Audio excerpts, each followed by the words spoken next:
The field conditions of the Second World War produced some of the most practically significant chemistry ever developed under pressure, not in laboratories by researchers with controlled environments and proper equipment, but in the field by soldiers and engineers working with available materials and an immediate need.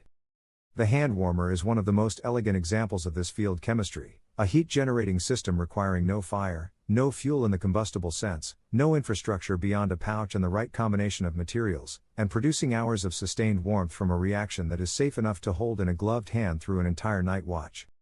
The chemistry behind it is exothermic oxidation, specifically, the oxidation of iron in the presence of salt water and oxygen. In its basic form, this is the same chemistry that produces rust on exposed iron, a reaction so familiar that most people have never thought of it as a heat source. The distinction between iron rusting slowly over months on a fence post and iron generating useful warmth within minutes in a field hand warmer is the control of the reaction rate, specifically, the surface area of the iron, the concentration of the salt solution, and the oxygen supply to the reaction. Fine iron powder rather than solid iron provides vastly more surface area per gram, accelerating the reaction by a factor of thousands compared to the same mass of solid iron. Salt water as the electrolyte lowers the activation energy of the oxidation reaction and increases its rate. Controlled oxygen access through a semi-permeable membrane regulates the rate of heat generation and extends the duration of the reaction across hours rather than seconds. World War II field versions of this were improvised: iron filings from workshop waste, salt from field rations, sawdust as a moisture moderator and filler, packed into cloth pouches with varying results depending on who was making them and what materials were available. The reaction was understood well enough to produce workable results in field conditions. The optimization of particle size, electrolyte concentration, and oxygen access that produces consistent, safe, extended heat generation required the kind of controlled manufacturing process that field conditions cannot provide. What field soldiers had was the principle and the improvisation. What modern manufacturing has produced is the same principle applied with the precision that field improvisation could not achieve.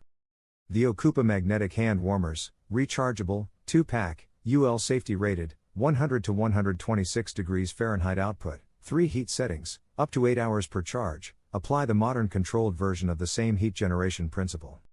Not the iron-salt-oxygen reaction specifically, but the same organizing principle that the World War II formula represented, a compact, self-contained, controlled heat source that requires no combustion, no open flame, and no external fuel supply.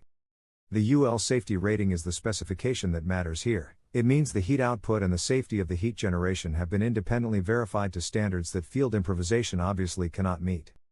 If you want the sustained, controlled, safe warmth that the World War II formula was trying to achieve through improvised chemistry, this is the modern version of that intention built with the manufacturing precision that makes it reliable.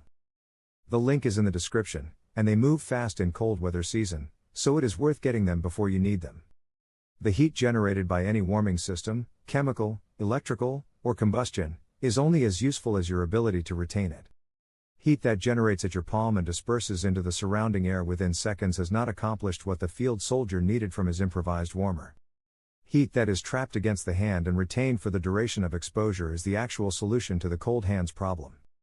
The World War II soldier understood this intuitively. The hand warmer went into a glove, not into an open hand, because the glove was the retention system that made the heat source useful.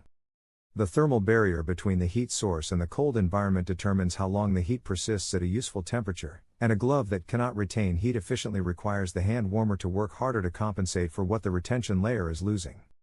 The Gorilla Grip silicone oven mitts, 550-degree heat resistance, waterproof, thick cotton lining, flexible grip function in the same retention role that the field glove provided. They are not marketed as cold weather gear, and the heat resistance specification is designed for kitchen use rather than field conditions.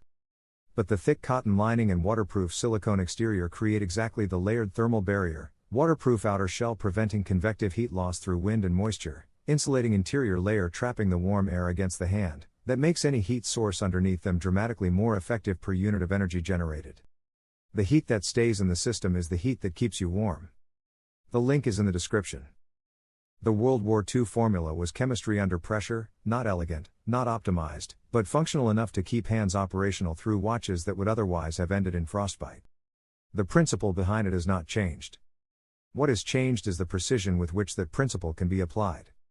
Subscribe to In the Beginning. The product links are in the description. See you in the next one.